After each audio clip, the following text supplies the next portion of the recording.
Marc Thiessen and Guy Benson. Guy is host of the Guy Benson Show. Always great to have both of you with us. Thank you for joining me. Marc, let me start with you. A couple things strike me. You hear that sort of harder line from the foreign minister, Araghchi, and it comes a day after one of the IRGC voices on social media called him an idiot. So you're seeing this dynamic play out in the tensions on the Iranian side. And you know, from what we know, this is such a splintered leadership. It's even, I think, a stretch to call it leadership. They're all over the place. And also in that time frame, we have boarded and seized a huge Iranian tanker that had cargo on it from China. So where do you think we are right now, Marc? Well, they're idiots if they don't show up in Islamabad, because they can either resume the negotiations or we can resume bombing. Those are the choices that they face right now.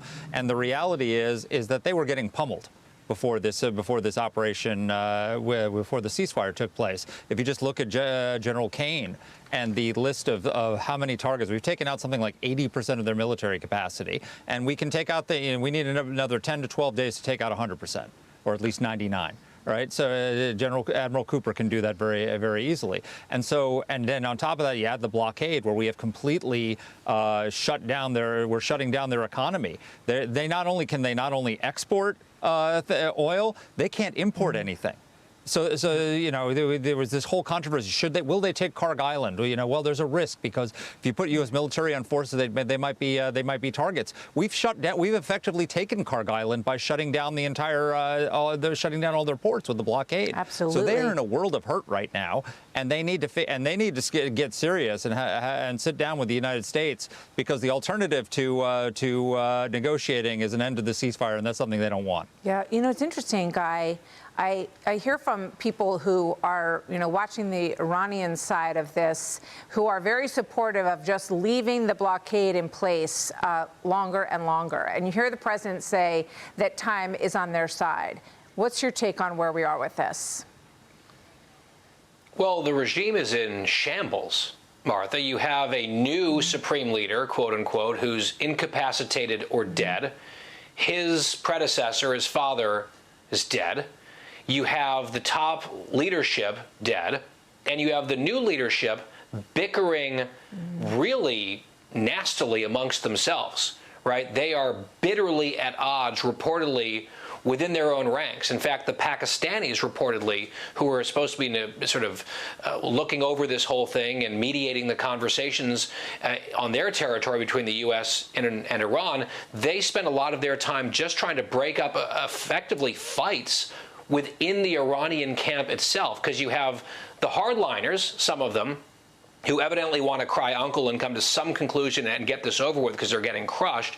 Then you have the harder liners, IRGC and others, who want no part of a deal and I guess want to fight to the very end. So that's a big mess that they've got on their side, which then raises the question, what can we realistically achieve right now if they're that splintered? Can we strike a deal with half of the regime if the guys with the guns don't agree to it?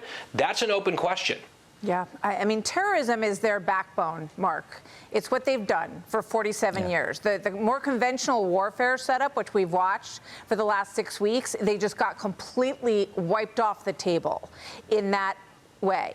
But when you look at what's going on with the Gulf, so the president obviously, you know, you could hold this blockade for a long time, but the problem with that is that oil prices are going to go up. He's looking at the midterm period. He wants to get this solved. What about that part of the equation, Marc?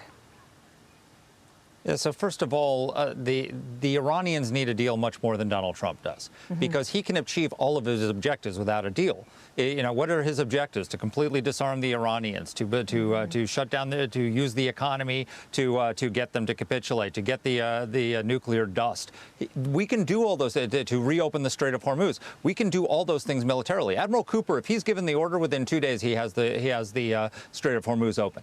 And then the only ships that are going in and out, the whole world's economy is going to be functioning. All the ships will be going in and out with a U.S. escort. The only ships that won't be going in and out are Iranian ones. Right. So, and we could theoretically, it's a difficult operation, as Jack Keane has pointed out on this air, but we can take the nuclear dust. We can carry out an operation just as we got our pilot out. We can get the nuclear dust out if we have to. So, it's a very complex operation, but it can be done. So they have no cards. We have all the cards. Let me quickly ask you guys about what's happening on the U.S. side, because it seems like, you know, people on the left side of the ledger they cannot find one thing that they like about this, to the point where Chris Murphy, and I know what he said online is getting a lot of attention, but I keep going back to what he said in Barcelona, Spain.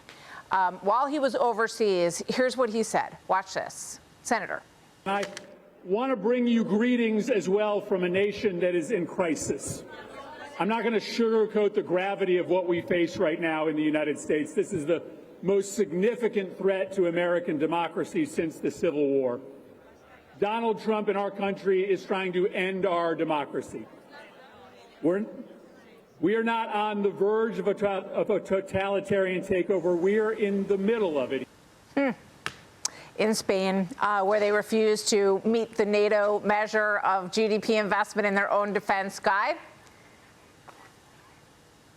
Yeah, he said that at this global confab of socialists and communists hosted by a government or a country in Spain that is a complete deadbeat in NATO, is obsessed with hating the Jewish state, is actively undermining U.S. interests as we're trying to take out the death to America regime, that is struggling economically, and that is just giving amnesty to hundreds of thousands of migrants, illegal immigrants in that country. That's where one of our U.S. senators and Governor Walz went there also, by the way, from Minnesota, to trash Trump, trash the United States in front of that crowd overseas. One of several bad looks this week for Chris Murphy. Yeah, several bad looks indeed. Guy, Marc, thank you very much.